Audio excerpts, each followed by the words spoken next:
We are live now. Good morning, everybody. We're going to start with a quick excerpt from Brian Benstock as we go into the dealer show. Here we go. Driven sales, they want to be on their own. And, I've never worked for more people than since I became a partner. You work for of course, your partner. You work for and with the manufacturer. You work for and with your staff. You work for and with the Attorney General. You work for and with Consumer Affairs, and you work for and with, of course, your consumers. So I'm a servant to a lot of different masters, and I think people, when they think about being an owner and how glorious it is, and it is, it has certain benefits, but I think those of us that have been around a long time understand our servant role in serving these different masters that we're blessed to serve. That Mercedes in Europe is looking towards changing the model where they're going to go to a manufacturer-driven sales channel, and then the dealerships will become their distribution and service centers. What's your opinion? Where's that going?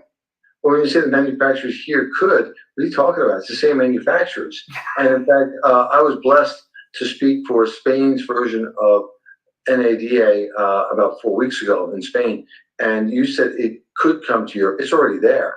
Mercedes-Benz has all but taken over the dealer body there, using electrification as a way to circumvent the franchise system there. And the franchise system there is arguably much weaker than the franchise system here. And I've spoken to dealers here that are pretty cocksure that can't happen here. And I wonder if in fact they're right. I do believe in many states the franchise laws are stronger here than in Europe, and I certainly don't know enough about the European laws to make that statement, but I perceive that the franchise laws here are stronger. But I look at the amazing and incredible job that Elon Musk has done circumventing, piercing the franchise laws here, and I think many manufacturers will use the path, the trail blazed by Mr. Musk to circumvent the franchise laws here in the states that they can do that. So that's a quick video. If you wanted to know his thoughts on electric cars, there's some interesting video there as well. But let's get into the show. So let's start with our trailer reel. Here we go.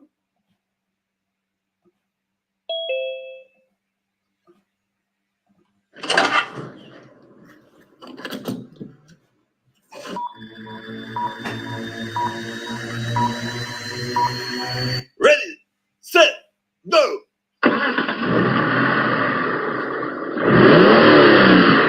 Coming to you live, it's the Auto Hub Show with Ian and Jeff. Here we go. Who said you can't teach an old dog new tricks? Hi, I'm Gail Rubenstein, the founder and CEO of a company called Retail Resilient, social selling for the car industry. And we help auto dealers, auto agencies, and vendors in the auto industry sell more cars, service more cars, and make more money using our social selling strategy. That includes TikTok, Instagram, Facebook, LinkedIn, and anything else you can think of. So if you're looking to invest thousands and make millions, we're definitely the social selling company for you. Like I said, who said you can't teach an old dog new tricks?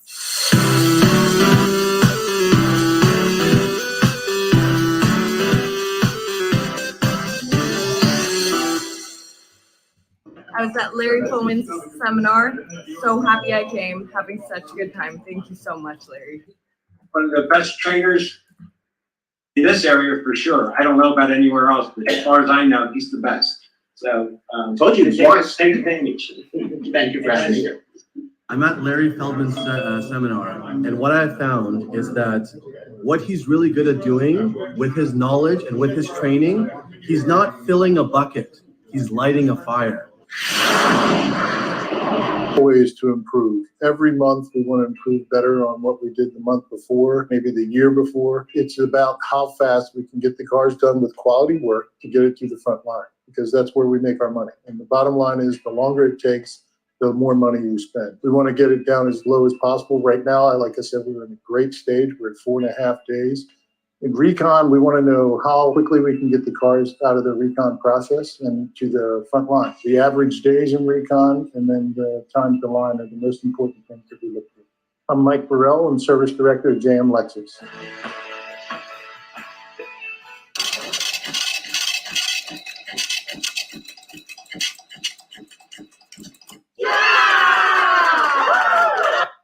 And good morning.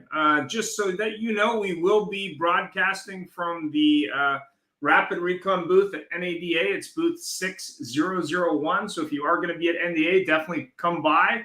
We will be doing interviews in our ambush interview style, and potentially, depending on bandwidth, streaming. There is some supposedly bandwidth issues. We don't know yet, but that's the plan.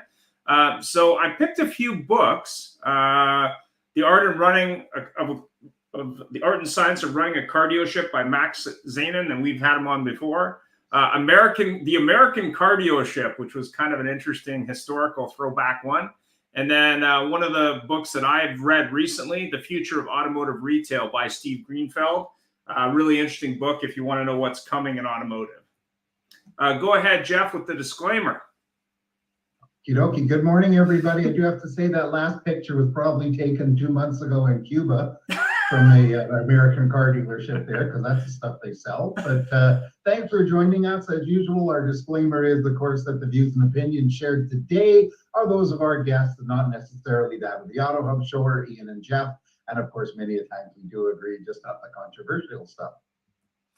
We're going today into the 2023 Automotive Dealer Show to talk to dealers about what's happening in the auto industry right now. And as said, we're going to be at the Rapid Recon booth 6001, be broadcasting at NADA in Dallas for anyone who's going to be attending. So go ahead, Jeff. Well, we got a really good group of dealers on today, and we're very happy to have a dealer show. It's tough getting dealers all together at one time. The Auto Hub Show is about dealers. It's for dealers, and to share the views of some very sharp dealers is a real thrill. And joining us today is an eclectic group from all over the Canada, US, etc. And first of all, we'll go by distance. We have Mike Dorazio is joining us from Carlisle, Pennsylvania. Mike, introduce yourself. Tell us about your business. And once you do that, I lost my call for you. Answer this question for me. In 2023, I have to, meaning you have to, do what? Well, thank you for that. My name is Mike Dorazio. I own a small dealer group here in central Pennsylvania. We have 2 Mitsubishi stores and 4 pre-owned stores. We also have an auction in Gettysburg, Pennsylvania called Freedom Auto Auction. Started the company 10 years ago with 1 employee, and here we are this morning with 204 employees. So it's been phenomenal growth, and I've been in the car business for a little over 30 years. Started right out of the Marine Corps and just worked my way up the old-fashioned way through the ranks, and ended up being a dealer principal about 10 years ago. What I would say in 2023, I have to hold everyone accountable and in my organization. And that starts at the top. The fish stinks from the head down. So holding myself accountable to my own standards and what I think should be done on a daily basis, that's what I need to do for 2023. And thank you for inviting me today. Well, thank you. That's a very good point. I really quite like that. One thing you never hear a lot about in the car industry is somebody that says, I got to hold myself accountable before I hold everybody else. It's usually, we'll just leave it at that. We're going to go to the opposite end of the continent. Joining us from the Sprocton Metropolis, one of my favorite lines of Comox, British Columbia, Canada, on Vancouver Island, is Carson Grant. Carson, please introduce yourself. Tell us about your business, and then answer that question. In 2023, I have to, other than handle shortcomings on your new building. Yeah, my name's Carson Grant. I'm the managing partner and dealer principal for Comox Valley Dodge in Comox, British Columbia. We just moved into, we purchased the old Canadian Tire for the guys down in the States. It's kind of like a Walmart or a Walgreens. It's a massive 50,000 square foot indoor showroom, and we're having some fun with it. Definitely different than most dealerships out there, a different business model, but We're continuing to push forward here. November and December were probably one of the most difficult times of the year, especially since COVID. But you know, we just needed to make a few adjustments. Question in 2023, I have to be persistent, positive, and proactive, leading by example, having boots on the floor, and working with my team. Industry as an 18-year-old coming, I played junior hockey and couldn't play anymore, and just jumped into the business full speed in, and here I am, you know, 18 years later. So it's been quite the in with the Trotman Auto Group, who have 12 stores, and all within here in BC. And yeah, we're just ready to have some fun, shake some trees, and have some fun, and build a great team here. So thank you very much for having me today. Well, thank you. I have to say, any of you there, connect with Carson on LinkedIn. They're very community oriented, and in fact, the typical car dealership community oriented on steroids. So good for you, because you do a lot for the community, and you know, you sell them cars, and but you also take care of them. So thank you. And then we'll go a little bit further south from there in St. Helens, Washington. I got my mother-in-law says Washington, so I had to say it. But we have Andrew joining us from St. Helens Dodge and St. Helens Ford. Please introduce yourself, Andrew. I don't really want to take a chance of ruining your pronunciation of your last name. So. Well, thanks. Good morning. Thanks for having me. My name's Andrew Suvanvej, and I have a St. Helens Ford and St. Helens Chrysler store. We've had this store for like 6 years. I'm the dealer principal there. And I've been in the car business for a long time. Much like Mike, his story, just kind of work your way up, all the way from a lot of attendant to, I mean, every position you can kind of find yourself finding needing for. So, you know, car business for me is, it's near and dear to my heart. We live it, love it, breathe it, family. And it's been a really exciting kind of time right now. So I think 2023 this year, you know, I have to really continue to understand our first party data. I think is going to be a really key part of this year. Not just understanding our first party data, but setting up our customer data platforms, utilizing and leveraging this data to penetrate market share that we may not have been able to reach, and just understanding where their customers are at and trying to meet them a little quicker rate and a more efficient rate. So yeah, 2023 for me is really a year of collecting this data and with leverage omni-channel, and trying to get that for some more effective conversions. Perfect. Thank you. That's a very good point, and thank you for that. And it's nice to have somebody that isn't a Dodge dealer here or a Hyundai. Thank you. Well, you're both. But, and then last but not least is my good friend Dave Jackson, who I've known for a long time from the Chrysler world, and bumped into him at the auctions here all the time from another huge metropolitan center, High River, Alberta. And Dave, introduce yourself, say a bit about your business, and give us the answer to what you got to do in 2023. Well, first off, hello, Carson. I haven't talked to you in a long time. Carson and I were in a dealer 20 group for a while together. My name's Dave Jackson. I'm from Country Chrysler. We're a small rural dealership, High River, Alberta. I just finished, I'm just starting my 29th year here. Started here in 1995. I've been in the car business since the 80s. Like I said, we're just a small rural country store. We're a one standalone store, Chrysler, Dodge, Jeep. For 2023, what I need to do is get a better or newer crystal ball. And what I mean by that is I think we're at a crossroad in the car business, and I think there's lots of changes coming. And I think the things that we do this year, next year are going to define where our businesses are going. I think that with all the changes coming, the electrification, the smaller margins, the parts supply, the online, the OEMs selling direct, the stuff we do today is really going to impact our business 5, 10, 15 years from now. And we're the not only are we the decision makers, we are the decision.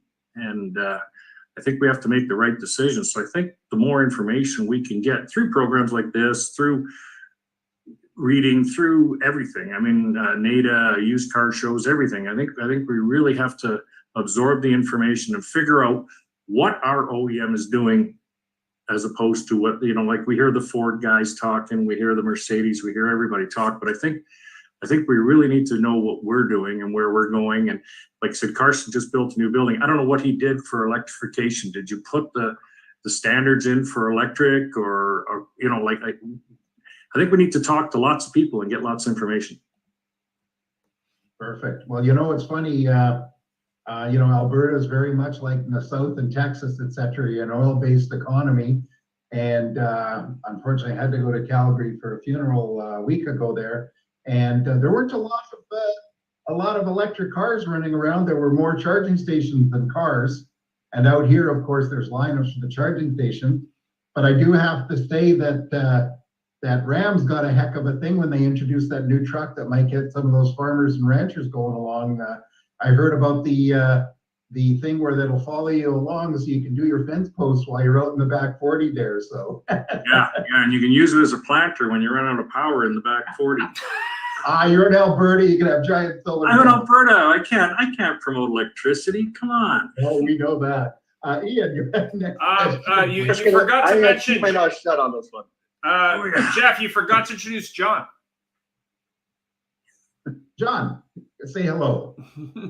Hi, I'm John Napoleon, Carson City Hyundai. Head the store. I'm the dealer principal from 2018.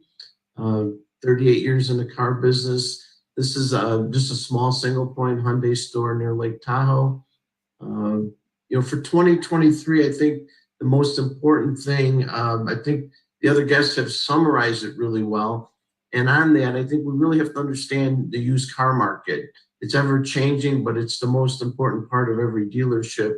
And we all have to be able to embrace the changes that are coming in 2023. And it starts with our used car department because it touches all the other departments in the dealership. Rock and roll. There's talk everywhere on how things are rapidly changing. That's no surprise to anybody. What are you seeing changing, or how are you seeing changes? So let's start with Andrew on this. I think John really was a great point on the used cars. If we want to touch this rapidly changing used cars or volatile market, you know, we see customers coming in at a lot of different places. I think last year, a lot of us saw some of our analytics change. We have a lot of new users coming to our sites. We have some opportunity. New car inventory was down. So, you know, if we had some opportunity to take in some new conquest customers, I think. But we're seeing a lot of things change with how the customers want to transact with us. And so for us, a lot of focus in on the buying process and trying to meet the guests essentially where they're at. So we're transacting, they want it quicker. And I think rather than just sending them to a digital retailing tool, continuing to meet customers and helping them through the buying funnel that keeps them into our buying funnel, as opposed to pushing them off into another third parties or another dealers, is a change that we're seeing rapidly. So used cars are definitely a big one for us, right? Understanding that and using the market data that we have. And again, I keep going back to the year of the data, and making that work for us. Great thoughts. Actually, on the show last week, we had someone say, what the customers want, not what dealers want, was one of the quotes from the show. And I think what that was really about was talking about how the process has to change based on what the customer wants it to change, not what we want it to change. So it was kind of interesting. Mike, what do you think? I have to agree with a little bit of what, you know, everything Andrew said, but especially, look, we all know that inventory is an issue, right? It's ever changing inventory, used cars. We have to stay on top of that. But I think we got to get a little bit more granular, and a little bit to touch on what Andrew said is, you know, the customer is getting more and more distant. And when I say more and more distant, I go back to like 1989, when the only way to interact was either to walk in the store or to make a phone call. And those are the only two ways to interact. So we need to find out, where are these customers at? And it's getting so diluted with all the different digital, social, OTT, SEO, SEM, and you're kind of like doing all this guesswork out here on how do you interact with that customer, right? How do you pull them into that funnel in order to pull them into your process? And I think it starts like, we have to get really dialed in on what our ROI is and where that's coming from. Is it and what are we doing with social? I mean, social's blown up. It's been blown up for 10 years, but especially right now, I think that you have to get really diverse in your marketing strategy to find out where those customers are and where are they interacting, because everybody has a different way to interact these days. It's a little bit of what Andrew said, bringing them into that funnel, bringing them into that process. But what lakes are we going to fish in order to get them to come into our funnel? Hey, guys, would you mind if I jumped in real quick? Yeah, go ahead. Hey, Mike, I sold my store 11 years ago, so I'm unfortunately a former dealer. It's probably why I'm smiling and look happier these days. I want to tie into what a couple of you said. Well, Carson said a key word, which was fun, and I think it was Andrew or John said about making it shorter. Well, here's what's so interesting. We could have had this conversation 30 years ago, because the number one complaint is never we cheated them, we were mean. It's always how long it took. And if you're not having fun, you're never going to be successful. Every one of you is smiling. Nobody's on being grumpy. So I think I understand now this is not meant to be self-serving, Mike, even though we're neighbors, just saying. I'm a trainer and recruiter. I find people and I make them better. But the real key to all this, in my humble opinion, is getting with your people and making sure the customer is having fun and making sure the customer understands it's going to not be a drawn out procedure. Because I don't know if I got more money or less money than the guys on, but I got a couple bucks and I made it all by making it fun and by prospect. I never understood the guys standing around waiting for somebody to come in with an ad in their hand. I'm going to 9 dealers, you're number 4, don't get excited. It's all about bringing your own people in and working them. You're all successful, so you all understand what penetration is and how much money you lose when they go to a tire place instead of your service center and you never see them again, and how you lose the repeat deals. So I've been on about 1 million of these shows, and I'm now the mentally defective third wheel for Ian and Jeff. But I think now more than ever, we need to get with our people. We need to work with them one-on-one. It's like a dog. When you point, the dog looks at your finger, not where you're pointing. They got to understand what we're doing, how we're doing it, how important, not our customer base, theirs is. Because I don't care what ad you put in or what you do or how you do it, it's still not going to be effective as a guy that works his church, his synagogue, his mosque, his school, the people that teach his kids. So we need to make it fun. You're right. We need to make it timely, and we need to work with our people to make them an even greater resource. Great thought. Carson, out of the old Canadian Tire, what do you think?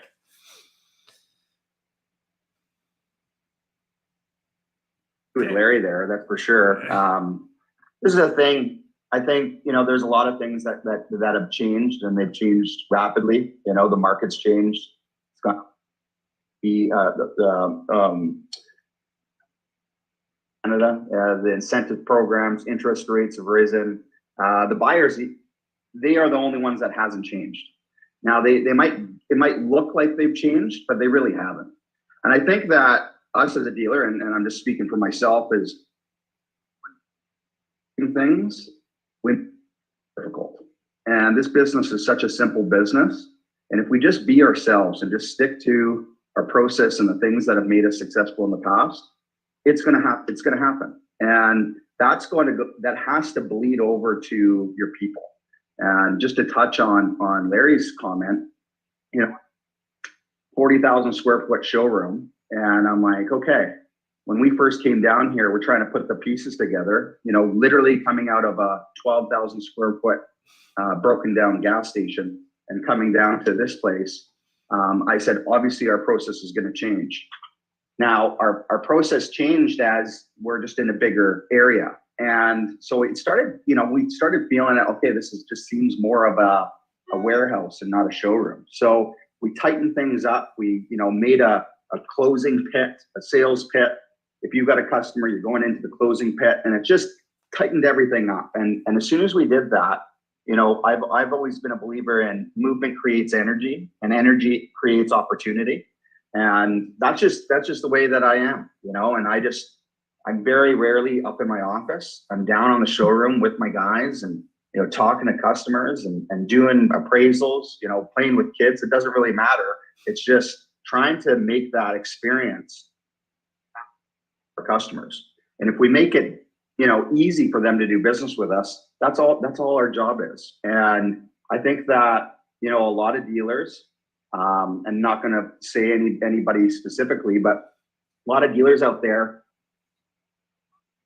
are afraid of this, what's coming down the pipe. And to be honest with you, you know, this business has been so resilient. And in the past, we've been through so much. You know, 2009, when we didn't have any money, you know, we've all been through it. And that's the thing, is that we've been through it, we got through it, and now, you know, we saw the benefits of bouncing back. It's no different right now. The business is there. The business is there. It's just, are we doing the right things to capture that business? A lot of times, you know, I you know, question, okay, maybe we're just overthinking it, and we just need to keep things simple, stay staff, and investing in our staff. I think that's the biggest thing too. A lot of dealers are kind of on the defense, and I'm the complete opposite. I'm on the offense. I'm cranking up my advertising. I'm cranking up my marketing. I'm cranking up, you know, just my training and being with my people through this, and staying positive. You know, positivity is the biggest thing that we need to keep on pushing forward. Especially being a dealer, I know that, you know, I've got 55 employees. 55 employees are looking at me on my body language every single day. Am I bringing it every day? Am I showing up on time? Am I the first one in? Am I the one that's leading my team? And if I'm leading my team with a positive attitude, it's just going to bleed over to them. You know, if I'm focusing on the negatives, it's also going to bleed over to them. So that's. Thanks, Carson. Dave? We know you don't have an opinion here. No, you know what? I mean, as Carson's point, our interest rates are going up. We've got inventory. We've got lots of inventory now. And I think, you know, we're seeing a switch, you know, from customers from near and far, just you know, buying anything. If you had it, you sold it. You know, there were certain vehicles, if you had it, you sold it. Well, now we're back to selling cars again, and just getting the message out that customers aren't looking for the best price, they're looking for the best value. And it's up to us and our people to create value, whether it be in parts, sales, service, wherever. We just have to create value on what we are doing. And like I said, our processes, everything we do has to create value. And that's what we need to project to our customers, that we are a value store. John, did you have any thoughts on this? No, I like what everybody's saying, and the customers, well, they haven't changed. Because there is inventory and because of interest rates, it's taken them a little longer to make a decision. And because of the velocity we had over the last couple of years, when everybody was panicking and thought the car was going to be sold out from underneath them and making quick decisions, they are taking a little longer to make a decision. And we have to make sure our staff realizes that and make sure that the follow-up doesn't end, because the process is taking a little longer because the customers are a little more hesitant right now. Thanks for that. Jeff? Me? Yeah, you, Jeff. I don't know. Hey, Jeff. I was so engrossed in the conversation, I suddenly went, oh, wait a minute. So, you know, we had a discussion earlier about this, you know, about how business is, etc. And it started a little slow, and then Carson mentioned it ended last year a little bit slow. So I was going to ask, you know, how is business today? But I'm going to use the second half of my question. Dave touched on it here a minute ago, that somebody came in and said, you know, what do you got? I'll take it. And now, what are transactions looking like today? And I'm going to actually go back to Dave just because I mentioned them. So what are your transactions looking like today? Because we know, You know, a year ago, it was like, I'll take it, give me it, whatever it is, here's the price, sure, how much over, sure. What are they like now? Well, I think probably the right from the lead's coming in. Last year, the year before, the lead was, is the vehicle there? Is it available? That was the question. Now we're getting price questions. You know, now it's not, is it there? Now we're getting what is the best price? You know, so we're seeing that transition from yeah, you've got the vehicle to what's the best price. We're starting to see that transition a little bit too. We're starting, as Larry said, you know, hey, I'm going to 9 dealers, you're number 4. Don't get too excited. You know what? We need to kind of make sure we're number 4, and that's it. There is no number 5. You know, so we're seeing a shift in the way the leads are coming in. The questions. I mean, to my mind, there's only 5 basic questions you can ask on a lead. Is it there? What's the price? When can I see it? Do you accept trades? What's the interest rate? You know. But now we're getting more of these leads that are focused more on price. We're getting back to that now, like we had back in before the pandemic. So that's just my feeling here. That's just something I've noticed here. Now, I don't know about anybody else, but. Great, thank you. Mike. You know, one thing that I'll add is I think that what's changing, and you guys touched on it a little bit, is we just got to get a little bit more dialed in. And I think we have to get back to the customer experience. We have to get back to making these guys feel like $1 million. The staff across the board, when they're calling up and saying, is it available? And they're making it easy for us. We got lazy. We forgot about the customer experience. We forgot about that wow factor, right? So I think that that's one of the things that we really need to get back to. And moving forward, it's changing very rapidly to where they want not only the price, but they want the experience. And if we're not concentrating on those 2 things, we're going to lose. Yeah, you got it right off the back. I mean, you know, and I think, you know, Don was talking about customers and the timing of this stuff, but the customers are becoming more patient. We're starting to see, and we really shifted the transaction from this reactive selling that we could walk in and get a customer on the showroom and we'll get you into a deal, we'll put you into something. Now what we really have to change is this proactive approach with the customer centric process, right? Like Mike talked about that. We're going to take an order on a car where we're typically used to following up on you, but how about we're going to start getting an early on engagement process and it's something, at least for us, in my career, we spent so much time on the after sales that we didn't really take a lot of time on the customer centric process of how do I nurture a customer in? How do I set it up for a celebration? How do I set it up for additional opportunities of revenue, whether it's accessories and using that, you know, ways that we can connect with the customer early onset to provide them an experience. You know, we take an order in on the car, and I couldn't tell you how many times that throughout the last 2 years that a manufacturer has reserved a vehicle at a specific price for a specific something. Prices change.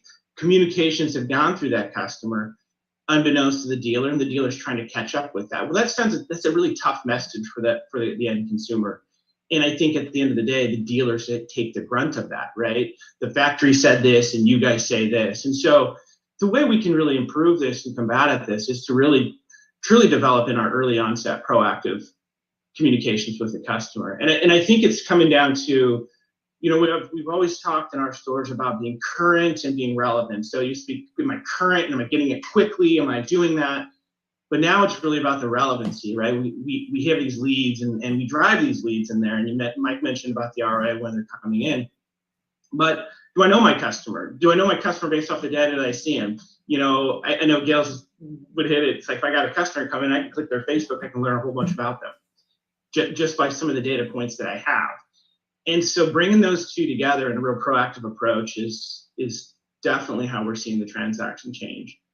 And I think it's a lot of the people that we have too, and utilizing the right people, or not utilizing the right people, but considering different types of personnel for our industry that are still customer centric, but less reactive and more of a proactive and organized approach. I think is really a key there. And can I add something in, Jeff? Of course. So what Andrew was saying, I like it because the customer centric, you have your virtual customer centric process, like marketing and sales process, and then you have the physical showroom. So this year, a lot of the clients that we've been working with were building out the marketing funnels virtually to make them more customer centric. So we're driving Facebook ads into the digital retailing tools so that they could desk their own deal with the worksheet, and they could load their trade info in, and they could get the soft credit pull. They could choose a car they qualify for. So they get the like wow factor virtually, but then the sales process has to deliver on the marketing process, right? So you have, like what Andrew was saying, you have this lead, but then they come in. So now you have to physically, or I think it was Dave, someone said you have to physically wow them. So you have to wow them virtually, but you have to wow them physically. So it's interesting how sometimes at dealerships both align and sometimes they don't align. But it's that bridge, right? You know, I mean, that's the challenge, right? Like, how do I wow you, give you this customer centric? And it's, you know, it's like, don't catfish the customer, right? Let me have this great digital experience for you. And you walk into my showroom and here we go. Oh, I started right back at meet and greet again. Right. And yeah, good point. It's very that goes back to management 101 though. Mike and I look like we've been around a long time. Mike, how many times were you in a meeting where they beat you to your knees, cursed you out, and then said, go out and make some friends? If we encourage a positive environment, we teach people to smile and maybe answer their damn phone and have some enthusiasm, maybe we'll get the net result we want and they want. Well, it's what Carson said. Movement creates energy, and energy. Carson, what did you say? Movement creates energy, and energy creates something else. Positivity. Opportunity. Yeah. But look, so Very true. Look at what we're doing here. We're in two different countries, which are not that different, but totally different. Two different sides of the continent, and we're saying the same thing, that all of a sudden a light switch went off and the customers changed. And obviously something promoted that, and it's the chicken and the egg thing. But so I don't know if I talked to Carson, and I know I did not talk to John. John, what's how are transactions looking now? Well, I think what everybody said is absolutely the same thing that's happening up here in Carson City, Nevada, where the customers are just taking a little bit longer. And, you know, we have to be cognizant of our omni-channel approach to making sure we start the process in the showroom wherever they left off online, because everybody starts online or on the phone. So we don't duplicate and they see that we value their time, because if they don't feel like we're valuing their time, they will think the process is too long.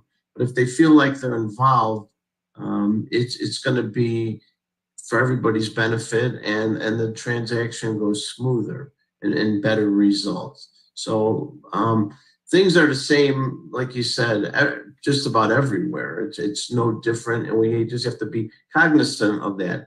And as it appears from this group, most of us are smaller, so we are nimble and we can change quickly. That's what I like about being a small dealer. I could change today, I could change tomorrow, but a lot of the processes never change. It's just being aware of them and making sure staff understands what they are. Perfect. Carson, did I call on you for this question? It's all good. I'd be super blunt because that's who I am. I think in the last year and a half, 2 years, we've gotten fat. We've gotten lazy, we lost you.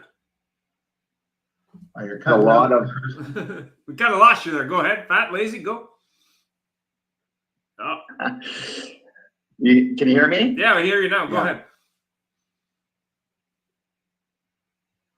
I believe that we've gotten fat and lazy for the last, couple years. Business became extremely easy, and we got complacent with it. And to be honest with you, what's the old term? If you don't use it, you lose it. And it's the truth with our sales skills, our art of the sale.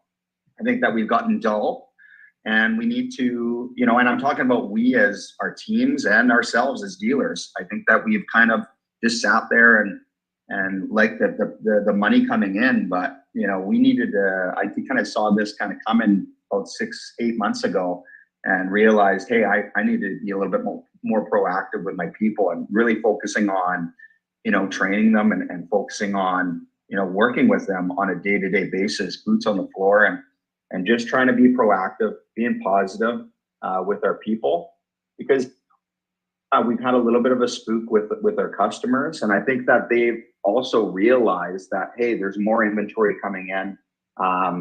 We don't necessarily need to, put our right then and there, but and if we're following the process, that we're asking the right questions, and we're bringing them through that process professionally, I think everything else will work out. Or November, December was probably one of the most difficult times. We overthought things. We started focusing on the negatives and focusing on the things that were out of our control. And, I've been, like I said, I've been in the industry for 18 years. You've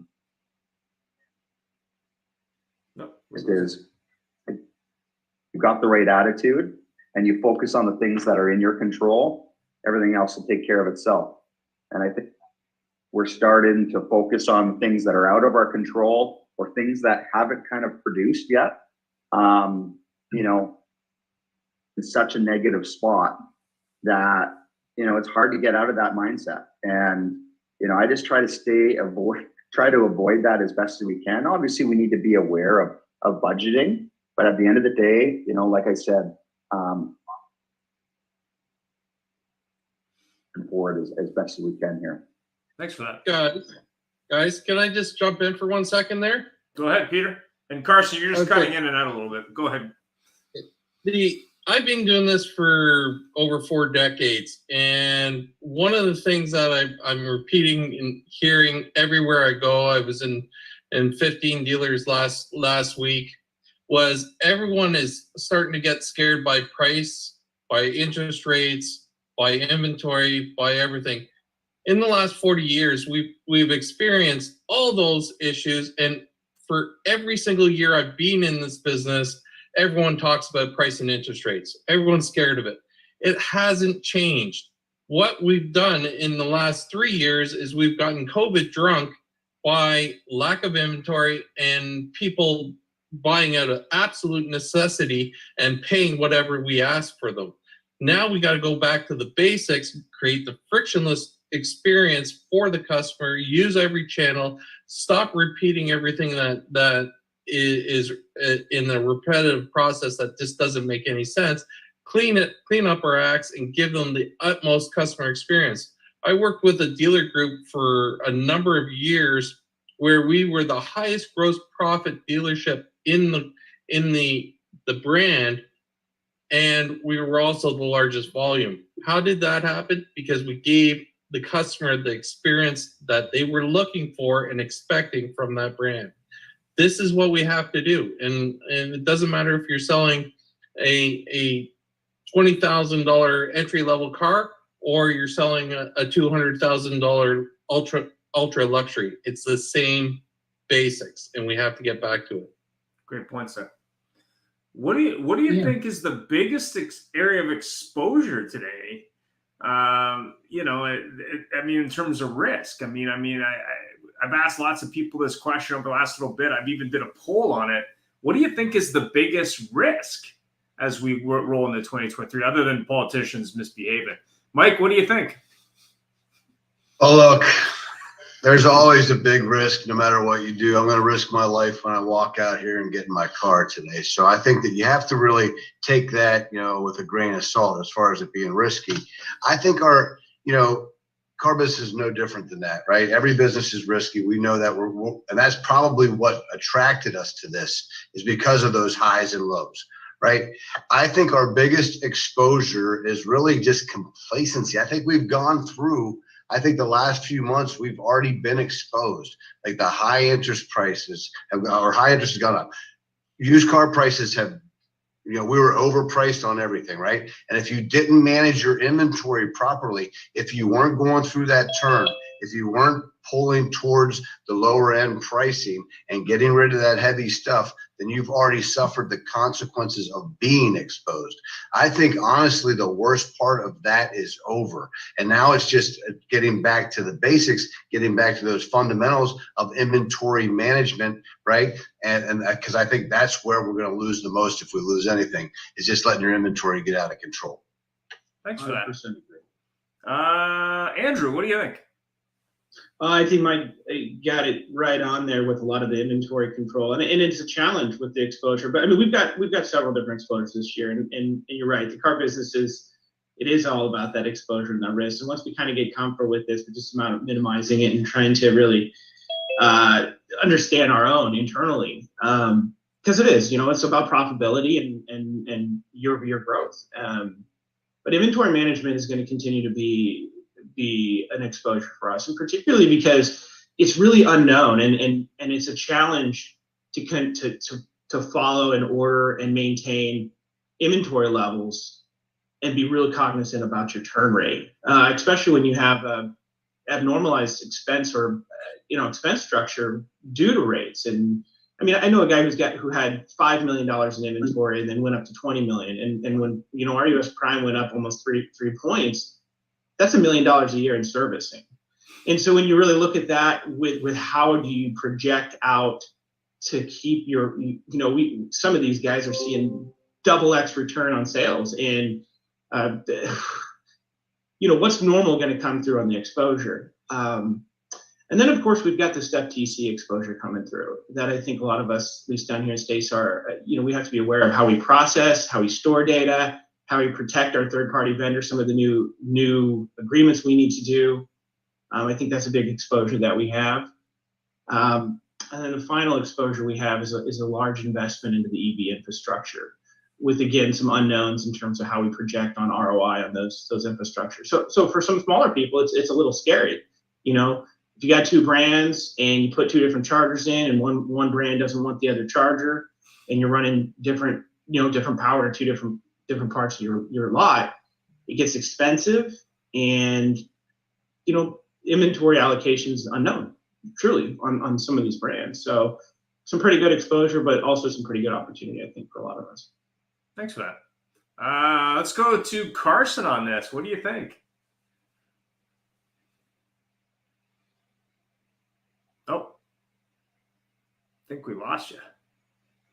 We're having audio with you problems, Carson. Still can't hear you. Oh. No, I think we're going to have to go to someone else. We'll give you a second. We'll give you a second to figure that out. Dave.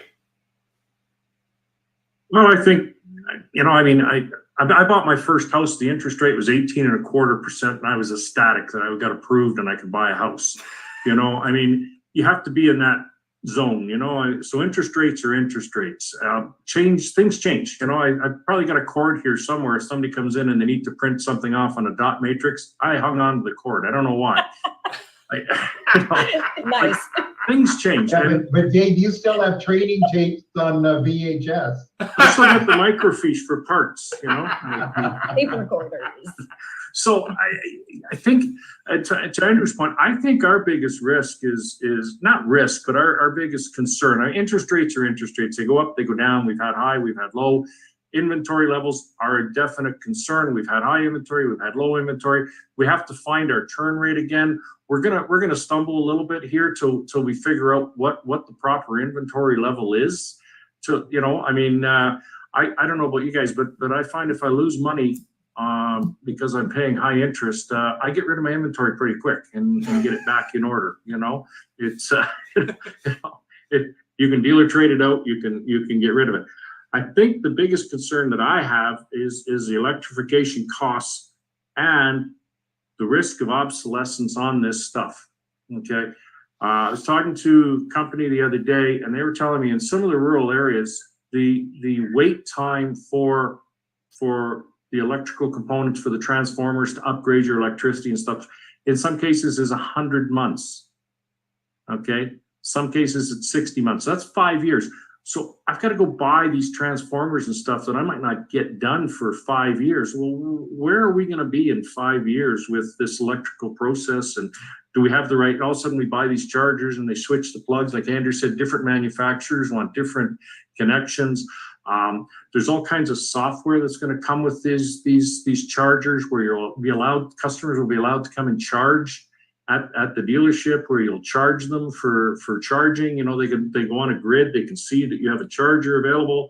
They'll be able to come in and charge at your store. Do you want that capability? Do you want to pay for that? Do you want the customers to have those conveniences? I think all the other stuff, the processes, the interest, the inventory levels and all that, water finds its own level. Okay, and we all know that, and we all know how to manage that. But the stuff we don't know how to manage is probably our biggest risk. Dave, I got a question for you, seeing as how you touched on it.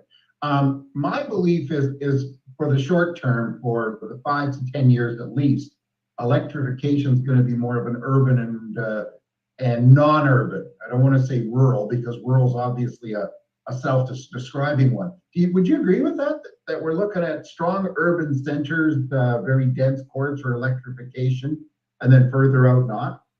Absolutely, absolutely, no question. But do you want to run the risk of alienating 20% of your customers, 30% of your customers, because you're not prepared for it? Sure. You know, I mean, yeah, you know, I'm 20 minutes from Calgary, so yeah, there's going to be a lot of people in Calgary, not so much in Alberta, but more in Vancouver's and Victoria's and Toronto's and stuff, where they're going to have a lot more vehicles. But the rural guys, you still have to be prepared. Like if all of a sudden I can't get hybrid vehicles or I can't get electric vehicles because I don't have the facility or the infrastructure, I'm cutting off 20-30% of my business.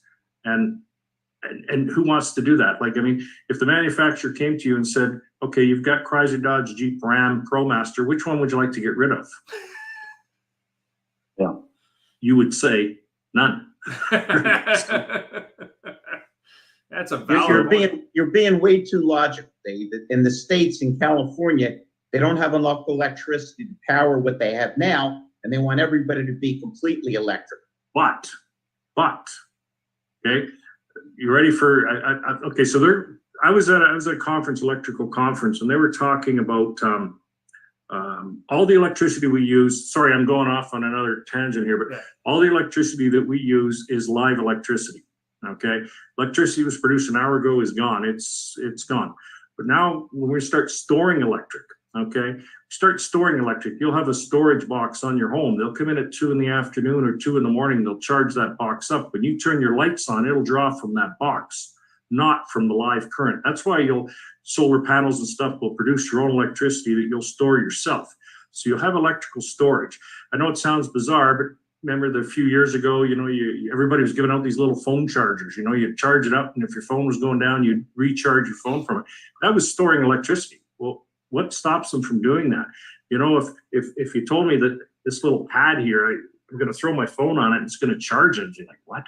You know, we don't know where we're going with this stuff. So it's pretty hard to make a statement that we don't know where electricity goes. Somebody knows. Somebody knows more than we do.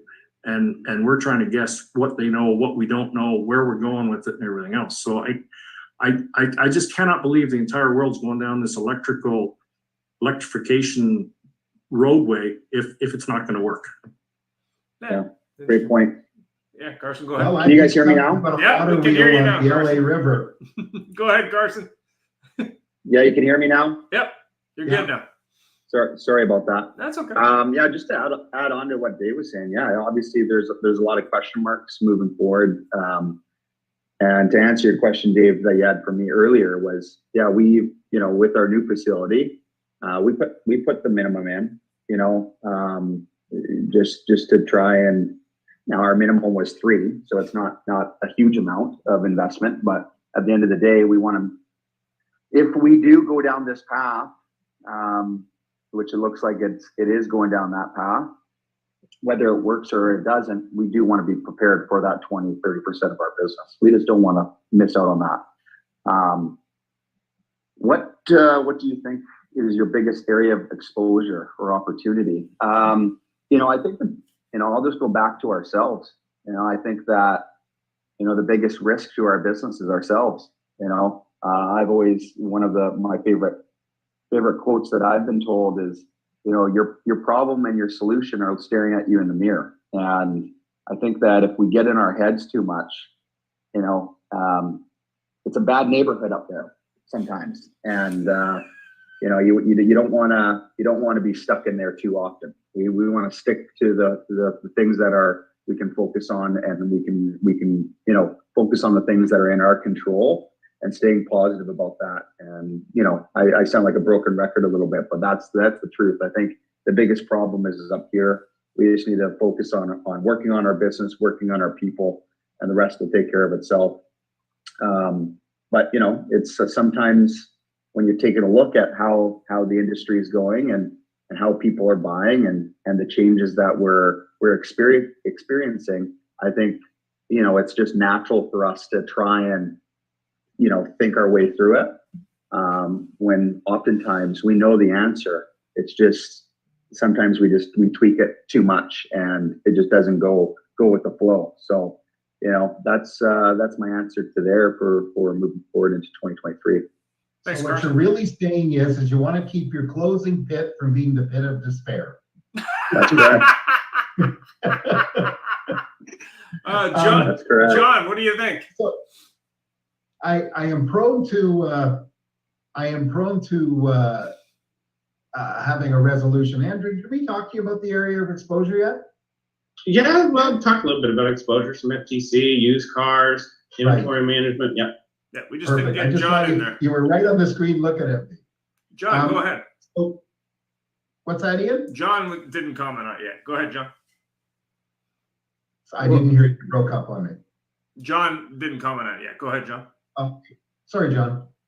No problem. I think what everybody is saying so far is spot on, and I'm really big on the watching the used cars, the inventory management, so important. And somebody once told me, this is a great business, but it's always good. It's not always great, but it's good. And the wind is not going to be behind our sails in 2023. And the one thing that we haven't discussed, and I just want to remind everybody of, is that our managers, especially in the front end of the store, are probably going to make less money this year.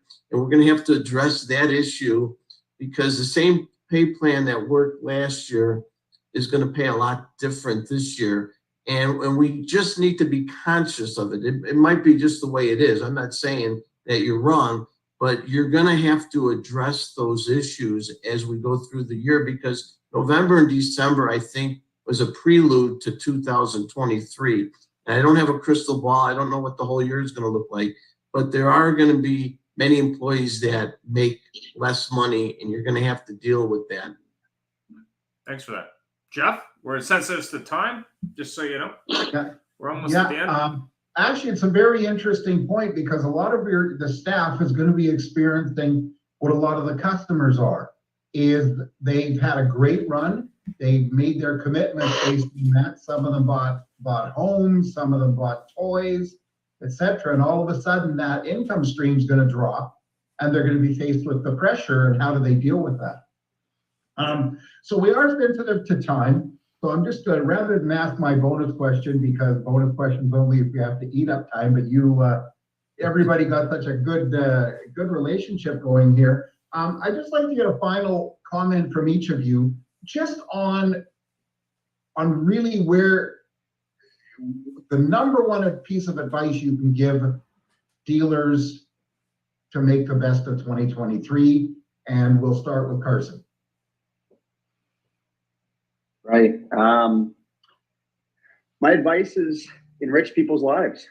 It's all about the people. That's what makes the thing go. And whether it's our people, our teams, our community, that's a big one for me. I'm very passionate about that. Our families, our immediate families, and of course our valued clients. If we're taking care of all of them, I see that as a huge success. So focus on the people and keep on pushing. Yeah, that's very good. And of course, Gail says her advice is be retail resilient, which is very, very true. Resilience is the big thing about the industry. And actually, Carson, one thing that you said there is something that has paid off for some, but not many, is also does not pay off for many. That if it should be, if I do well, it's because everybody else does well. Correct. And some people are very successful. A certain gentleman who is running a very large social media company is doing well for themselves, but everybody else is kind of suffering. But John, what's your one good recommendation you can give? I would say pay attention to the data and react and use the data, whether it's financial or any other of the KPIs or metrics, and do something about it. Don't let the data, you accumulate it and do nothing with it. It's going to be very important that you do something with it.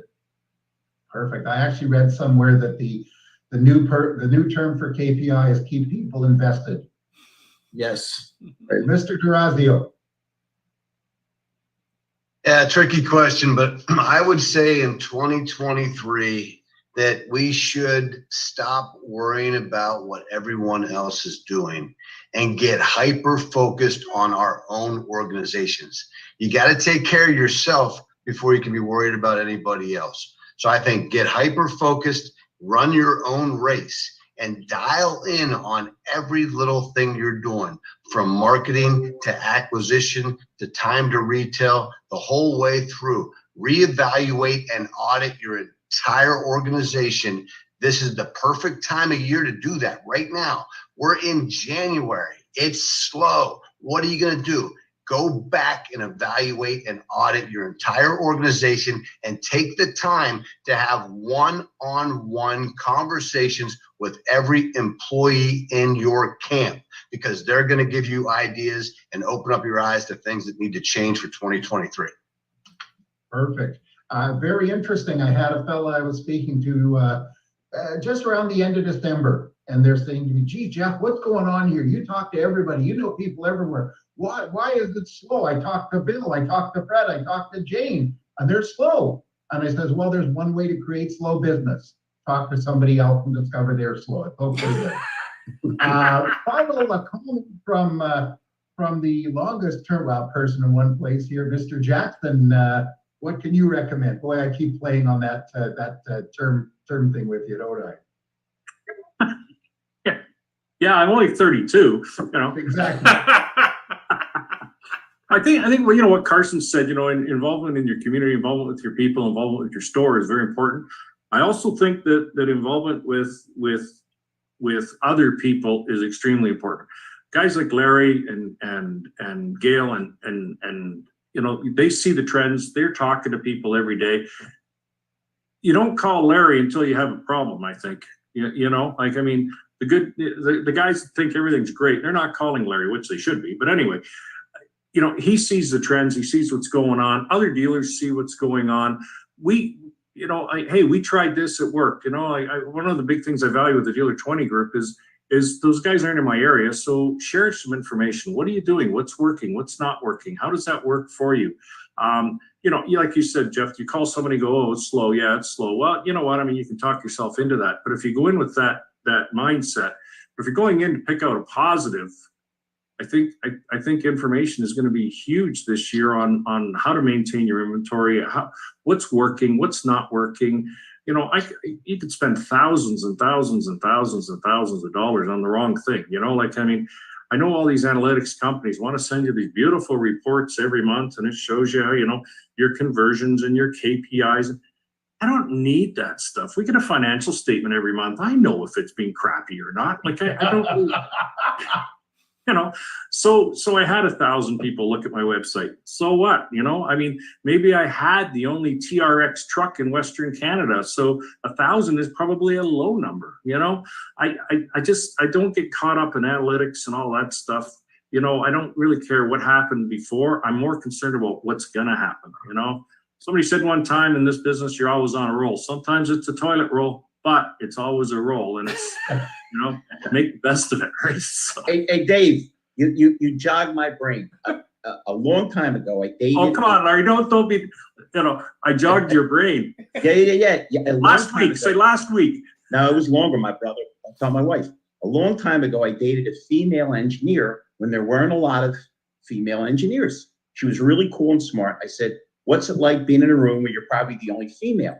And she said, Larry, it's insane. They actually say things like, that's fine in practical application, but will it work in theory?